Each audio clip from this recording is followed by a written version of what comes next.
창세기 35장 하나님 말씀 읽도록 하죠. 35장 1절에서 7절까지 우리 하나님 말씀 함께 말씀을 읽겠습니다.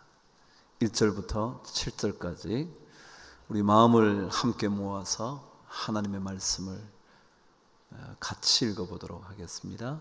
저와 함께 시작합니다. 시작. 하나님이 야곱에게 이르시되 일어나 베델로 올라가서 거기 거주하며 내가 내 형 에서의 낯을 피하여 도망하던 때에 내게 나타났던 하나님께 거기서 제단을 쌓으라 하신지라. 야곱이 이에 자기 집안 사람과 자기와 함께한 모든 자에게 이르되 너희 중에 있는 이방 신상들을 버리고 자신을 정결하게 하고 너희들의 의복을 바꾸어 입어라. 우리가 일어나 베델로 올라가자. 내 환난 날에 내게 응답하시며 내가 가는 길에서 나와 함께 하신 하나님께 내가 거기서 제단을 쌓으려 하노라 하매 그들이 자기 손에 있는 모든 이방 신상들과 자기 귀에 있는 귀고리들을 야곱에게 주는지라. 야곱이 그것들을 세겜 근처 상수리 나무 아래에 묻고 그들이 떠났으나 하나님이 그 사면 고울들로 크게 두려워하게 하셨으므로 야곱의 아들들을 추격하는 자가 없었더라. 야곱과 그와 함께한 모든 사람이 가나안 땅 루스 곧 베델에 이르고 그가 거기서 제단을 쌓고 그곳을 엘 베델이라 불렀으니 이는 그의 형의 낯을 피할 때에 하나님이 거기서 그에게 나타나셨음이더라. 아멘. 여러분, 하나님께서 말씀하시는 것은 다 이유가 있을 거예요. 무턱대 놓고 말씀하시는 것은 아니지 않겠어요? 말씀하시는 그 말씀 속에는 하나님의 가지신 목적과 이유와 계획이 분명히 담겨져 있을 거예요. 그러니까 그분께서 말씀하시면 여기에 어떤 하나님의 목적과 이유가 있는 것일까? 하나님의 계획은 이 말씀 속에 어떻게 담겨져 있을까? 그것을 발견해야 할 필요가 있을 겁니다. 그래야 그 말씀을 하신 하나님의 의도를 정확하게 깨닫게 되고 그 의도 따라 삶을 움직여 보아야 하겠다는 결단이 생길 수 있으니까 말이죠. 하나님께서 하시는 일도 마찬가지입니다. 어떠한 일도 하나님께서 그냥 일으키시는 법은 없습니다. 반드시 그 일 속에 어떠한 목적과 이유를 담고 계시는 거죠. 요나의 이야기를 알고 계실 텐데요, 자신들 백성의 그토록 지독한 원수 니느웨를 향하여 구원의 메시지를 전하라는 하나님의 음성을 들은 요나는 거부하죠. 그럴 수 없잖아요. 원수에게 구원의 메시지를 왜 던지겠어요? 피해서 다시스로 떠나갑니다. 그 떠나가는 과정 속에 풍랑이 일죠. 죽음에 직면한 그가 마침내 다시 하나님을 만나게 됩니다. 그러고는 구원의 메시지를 니느웨를 향하여 던지게 되죠. 그런데 놀랍게도 요나의 그 구원의 메시지를 들은 니느웨 백성들이 죄를 덮어서고 회개하기 시작을 합니다. 통곡하며 자신의 죄를 자백하기 시작하는 겁니다. 갑자기 그 모습을 보다가 구원받게 될 니느웨 백성을 보다가 요나는 견딜 수가 없어 도망가 버리죠. 그리고는 좋아, 끝이 어떻게 되나 두고 보자며 저쪽 한 곳으로 가서 기다리고 있는 겁니다. 그런데 뜨거운 장렬하는 태양빛이 너무도 강렬해서 견딜 수 없어 어찌할 줄 모르는데 갑자기 박넝쿨 하나가 막 자라기 시작을 합니다. 그리고는 거대한 잎들이 그 뜨거운 태양빛을 가리워주는 거예요. 얼마나 다행인지 기쁨으로 그 밤을 지나갑니다. 근데 여러분, 그곳 날씨, 밤을 지나다 갑자기 그 박넝쿨이 사라져버린 겁니다. 벌레가 먹어 시들어 버린 거죠. 다시 쬐는 태양빛에 요나가 하나님께 원망을 합니다. 왜 이 박넝쿨 없애셨냐고. 근데 그때 하나님이 뭐라 그러셨죠? 하룻밤에 자라난 박넝쿨도 내가 아꼈다면 이 앞뒤를 분간할 수 없는 이 수많은 백성들의 영혼을 아끼는 것이 당연하지 않냐고 라는 메시지를 전하죠. 다시 말하면 박넝쿨 사건은요, 하나님이 하시고 싶은 말씀, 하나님이 하시고 싶은 그 무언가가 담겨져 있는 거죠. 그냥 박넝쿨을 만드신 게 아니에요. 요나서 4장에 보면 6절과 7절에 정확하게 이렇게 기록되어 있습니다. 박넝쿨도 하나님 여호와께서 예비하셨다, 그렇게 기록하고요, 7절에 보면 여호와 하나님께서 벌레도 예비하셔서 박넝쿨을 먹게 한다는 겁니다. 그게 누가 하신 거냐면요, 하나님이 하신 건데 거기는 다 이유가 있다는 거죠. 박넝쿨을 아끼는 요나에게 하시고 싶은 이야기가 있어서. 그래요, 하나님이 하시는 말씀에는 이유가 있습니다. 오늘 성경 35장은 그 1절에서 이렇게 시작을 합니다. 하나님께서 야곱에게 이르시되 베델로 올라가서, 그러는 겁니다. 자, 여러분, 하나님께서 지금 야곱에게 말씀하십니다. 뭐라고 그러냐면 베델로 올라가라는 거죠. 이유가 있을까요, 없을까요? 있을 거라고요. 그냥 올라가 보라고 말씀하시는 게 아니라는 거죠. 분명히 이유가 있으셔서 하나님께서 베델로 올라가라고 말씀하고 있다는 겁니다. 무엇 때문일까? 베델이라는 곳은 도대체 어떤 곳이길래 하나님께서 베델로 올라가라고 하신 걸까? 베델 어떤 곳인가 기억나시나요? 야곱이 형의 분노를 피하여 삼촌 집으로 도망가다 돌베개에 잠을 잤던, 그리고 그곳에서 하나님의 천사가 사다락다리로 오르락내리락 하는 것을 보게 된, 그래서 그곳이 하나님이 계시는 곳이었구나, 하나님의 집이었구나 라고 생각하며 지었던 이름인 베델이라는 그곳 기억하시죠? 근데 그곳은 어떤 곳이었냐 하면 하나님 외에 어떠한 것도 자신의 구원할 수 있는 길이 없는 그곳이었죠. 아무리 둘러봐도 그를 도와줄 사람이 없는 곳이 베델이었죠. 어떤 누구에도 구조를 요청할 수 없이 오직 하나님 한 분만을 바라볼 수밖에 없었던 곳이 베델이었어요. 그러니까 하나님께서 베델로 올라가라고 말씀하신 이유는 뭐냐 하면 너는 나만 바라봐야 돼, 그 얘기 하시는 거 아닐까요? 베델의 신앙이 뭘까요? 그것은요, 우리 삶에 하나님 외에는 어떠한 것도 우리의 구원자가 될 수 없고, 그래서 그 다른 것들을 쳐다볼 이유가 없는, 그래서 오직 하나님 한 분만을 바라볼 수밖에 없어야 하는 그 신앙을 베델의 신앙이라고 그러는 거죠. 오스기니즈라는 유명한 기독교 작가가 있죠. 그분의 책들을 쭉 읽으면 그분의 책 중에 가장 자주 등장하는 한 용어가 있습니다. 그것은 유일한 청중이라는 낱말입니다. 유일한 청중. 자, 지금 제가 말씀을 전합니다. 많은 성도님들이 지금 듣고 있습니다. 그러나 제가 말씀을 전할 때 반드시 기억해야 되는 게 뭐냐면 제 말을 듣고 계시는 분은 오직 한 분이신 예수 그리스도 그분이다 라고 생각해야 된다는 거예요.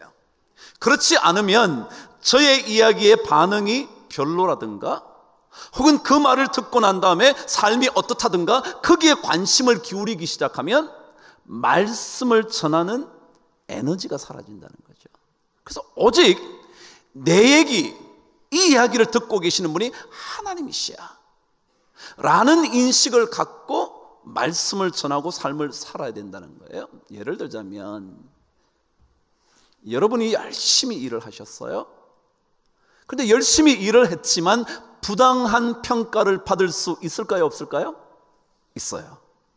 그럴 때 어떻게 하실 건가? 성경은 이렇게 말합니다. 그때 하나님만 주목하고 있어야 된다. 하나님만이 나를 쳐다보고 계신다는 것을 이해하고 일해야 된다는 거예요. 그렇지 않으면 나는 열심히 일했는데 알아주는 사람 없고, 나는 열심히 애를 썼는데 나를 오히려 오해하고 나에게 비난한다면 내가 이 일을 왜 하지? 라는 생각으로 점점 더 우리의 삶이 바뀌어 간다는 거예요. 그래서 어떤 일을 할 때에도 나를 쳐다보고 계시는 분은 딱 한 분이라는 거예요. 누구예요? 하나님이에요. 그분이 내 인생의 삶을 평가하시는 분이지 남들이 나를 평가하는 게 아니야. 아무리 열심히 해도 부당한 평가를 받았을 때 저 사람 왜 저래? 그럴 필요 없다는 거죠. 우리는 누구에게 고정한다고요? 하나님께요. 그게 오늘 베델의 신앙이에요. 왜요? 기댈 곳이라곤 머리를 기댈 돌베개밖에 없었던 그 루스라는 땅, 그곳에서 바라볼 수 있는 분이라고는 유일하게 하나님밖에 없었던 그곳이 베델이라는 곳이었고, 베델의 신앙은 그래서 다른 어떠한 것들을 바라보는 것이 아니라 하나님 한 분만을 바라보는 것. 그래서 하나님이 하시면 되고 하나님이 하시지 않으시면 안 될 거라고 믿는 신앙, 그거죠. 내가 열심히 했다고 되는 것이 아니고, 내가 노력했다고 되는 것이 아니라, 내가 노력했지만 하나님이 아니라고 생각하신다면 안 될 줄 아는 믿음, 그것이 베델의 신앙이라는 거죠. 그래서 신앙은 끊임없이 포커스를 하나님께만 맞춰 보는 거죠. 시선을 그분께만 고정해 보는 거죠. 열심히 산다고 되는 게 아니고요, 열심히 살아도 하나님께서 이루어 주시면 될 거라는 믿음 가지는 게 베델의 신앙이라는 거죠. 눈을 주님께 돌립니다. 다른 것, 다른 사람에게, 다른 사람들의 시선에 민감하지 않고 하나님을 자꾸 바라보는 것, 그게 베델의 신앙이라는 거예요. 근데 이 베델의 신앙을 유지하려면 중요한 게 하나 있어요. 그게 뭐냐면 오늘 2절과 4절 말씀에 드러난 내용입니다. 저와 함께 2절과 4절을 읽겠습니다. 시작. 야곱이 이에 자기 집안 사람과 자기와 함께한 모든 자에게 이르되 너희 중에 있는 이방 신상들을 버리고 자신을 정결하게 하고 너희들의 의복을 바꾸어 입어라. 4절이요. 그들이 자기 손에 있는 모든 이방 신상들과 자기 귀에 있는 귀고리들을 야곱에게 주는지라. 야곱이 그것들을 세겜 근처 상수리 나무 아래에 묻고, 5절 제가 앞부분만 읽을게요. 그들이 떠났다 그랬습니다. 베델의 신앙을 유지하려면 떠나야 할 곳이 있는데 그곳이 세겜이라는 곳입니다. 세겜은 어떤 곳이냐 하면, 오늘 여러분 35장을 읽으셨는데 지난주에 저와 함께 33장을 묵상을 했습니다.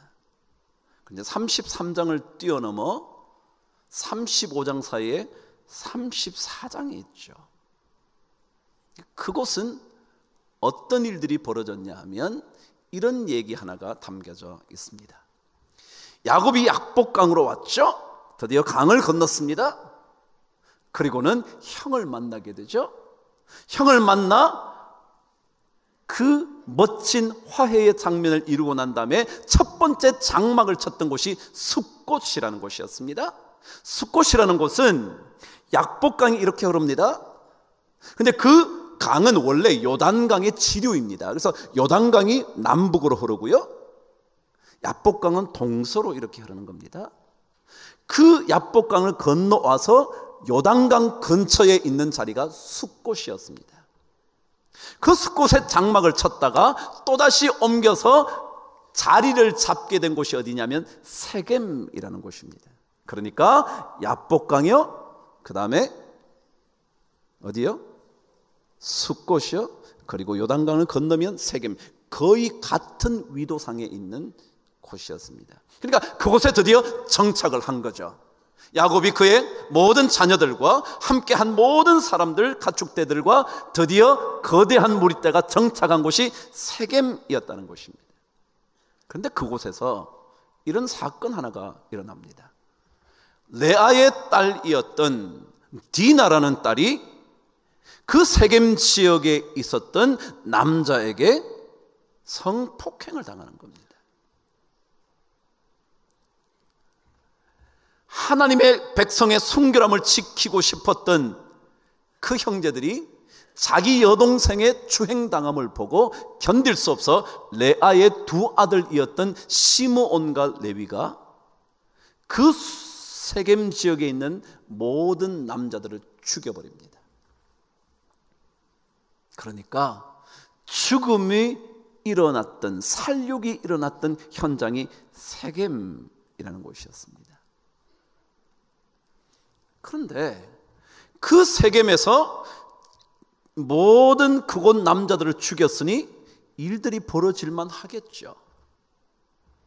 그래서 어쩌면 떠나라 그랬을지도 모르겠습니다.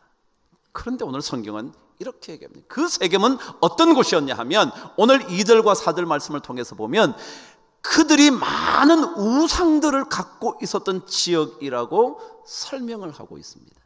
우상들을 많이 갖고 있어요. 그러니까 베델의 신앙을 가지려면 누구를 쳐다보는 거라고요? 하나님을 쳐다보는 거라고요. 하나님을 쳐다보는데, 하나님을 쳐다보려면 나머지 것들은 쳐다보지 않아야 되는데 이방 신들을 많이 갖고 있었다는 것은 하나님 외에 다른 것들을 계속 쳐다보고 있었다는 거예요.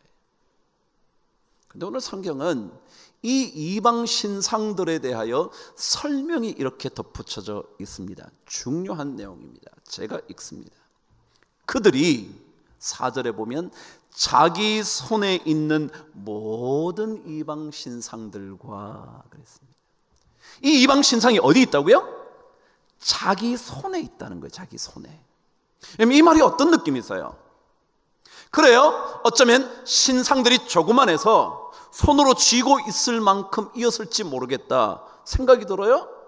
혹은 누군가 예전에 가졌을 수도 있을, 부적 몸에 붙이고 있을 수 있으니 작은 것이어서 갖고 있었을 수 있었을 거예요. 그래서 어쩌면 자기 손에 있는 모든 이방 신상이라고 그랬을 거예요. 근데 저는 이 말씀을 읽는데 이런 생각이 번뜩 드는 거예요.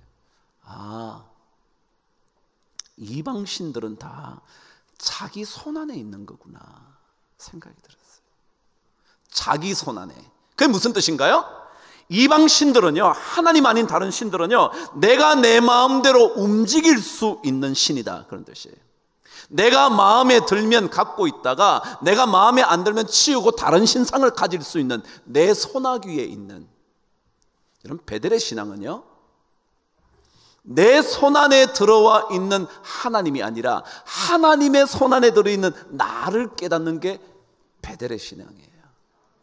신들은, 나머지 신들은요, 전부 다 내 손에 있어요. 내가 마음대로 하는 거예요. 내가 부여를 몰고 싶으면 부여의 신상을 만드는 거예요. 내가 다산의 축복을 받고 싶으면 다산의 신상을 만드는 거예요.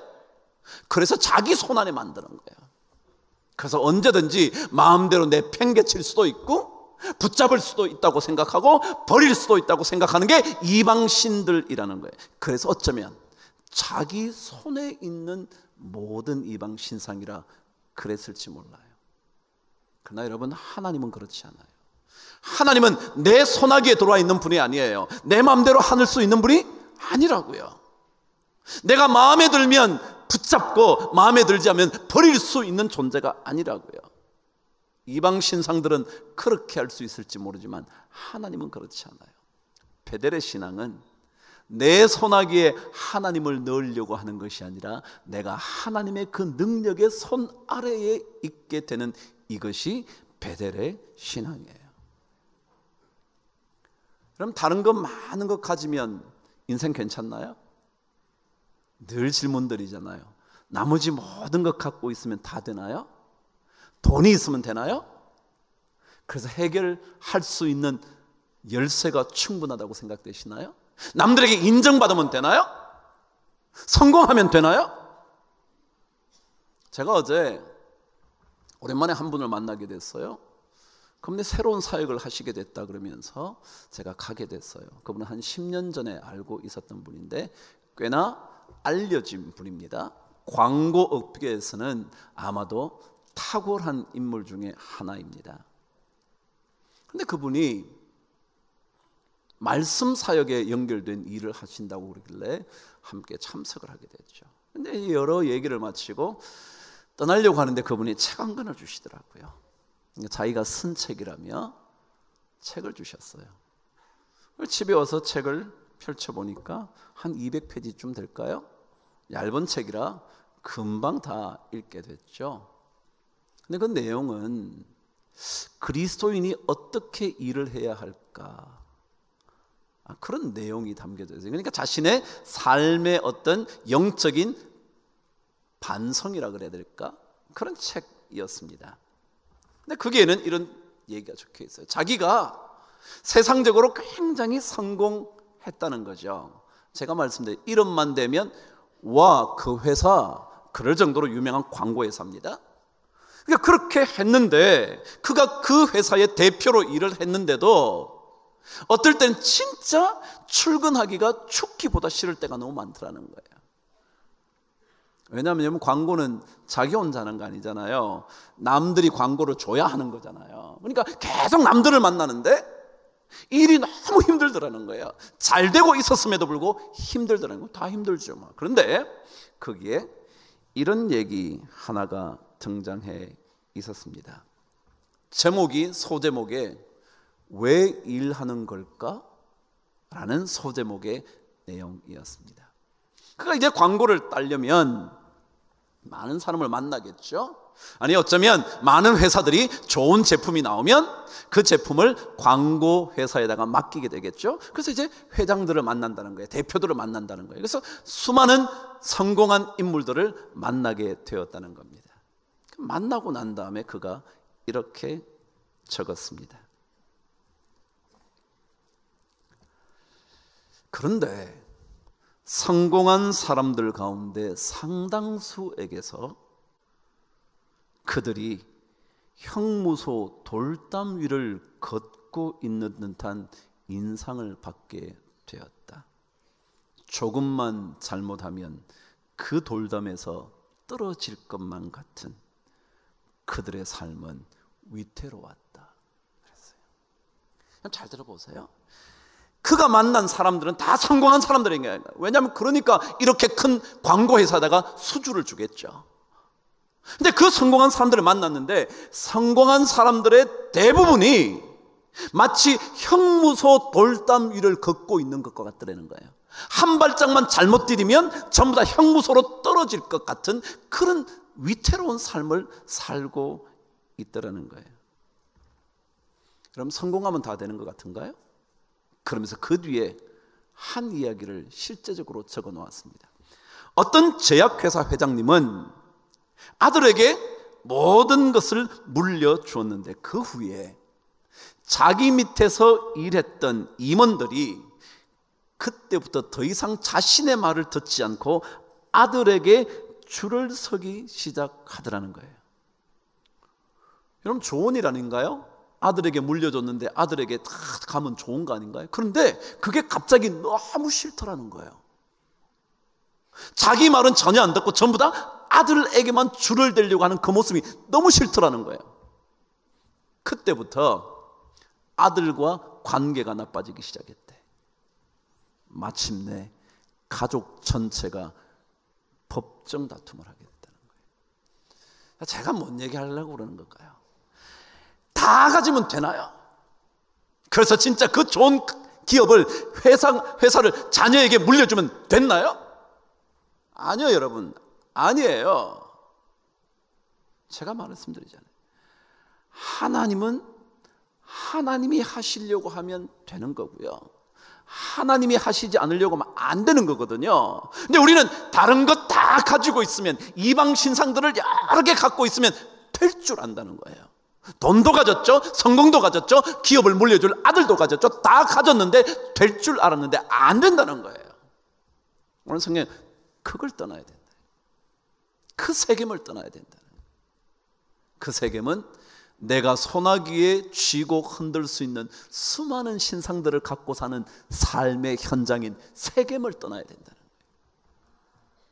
두 번째는요, 이 이방 신상에 대하여 이렇게 얘기합니다. 너희들이 갖고 있는 이방 신상 다 갖고 와, 다 갖고 와 라고 얘기했더니 자기 귀에 걸고 있던 귀고리를 가져왔대요. 그럼 귀고리가 왜 가져왔죠? 아마도 귀고리도 분명히 우상으로 삼고 있었던 것 같다는 거죠. 예를 들자면 이 귀고리를 하고 나면 건강이 온다는 거죠. 이 귀고리를 하면 부유가 찾아온다는 거죠. 그럴 수 있잖아요. 그러니까 자기들이 그것을 신으로 삼고 있었던 것이었기에 그것을 빼서 야곱에게 주었다, 그런 거예요. 그걸 읽는데 또 이런 생각이 드네요. 아, 이방 신상은 다 장신구에 불과하구나. 잠깐 마음에 들면 달고 있다가 마음에 안 들면 빼는 거예요. 마음에 들어서 샀긴 했지만 조금만 지나면 별로 보기 좋지 않아 내팽개치는 거예요. 그게 자기 귀에 걸려있는 귀골이 우상이라는 거예요. 그런데요, 여러분, 하나님은요 우리 마음대로 뺐다 꼈다 할 수 없어. 하나님 마음에 안 든다고 하나님 떨쳐버릴 수 있는 게 아니에요.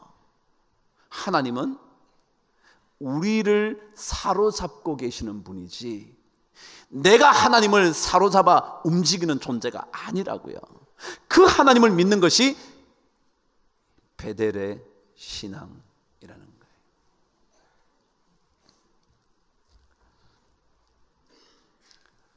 그 신상들을 땅에 묻습니다. 묻으면 더 이상 움직이지 못하죠. 매장하면 더 이상 일어날 수가 없죠. 베델의 신앙은 내가 마음대로 움직일 수 있는 수많은 여러 신상들을 땅에 묻는 겁니다. 그리고는 하나님 한 분만 바라보는 겁니다. 다른 어떤 것들로부터 도움을 받으려고 하는 것이 아니라 하나님 그분만이 우리의 도움이 된다는 사실을 깨닫는 겁니다. 그것이 베델의 신앙이죠.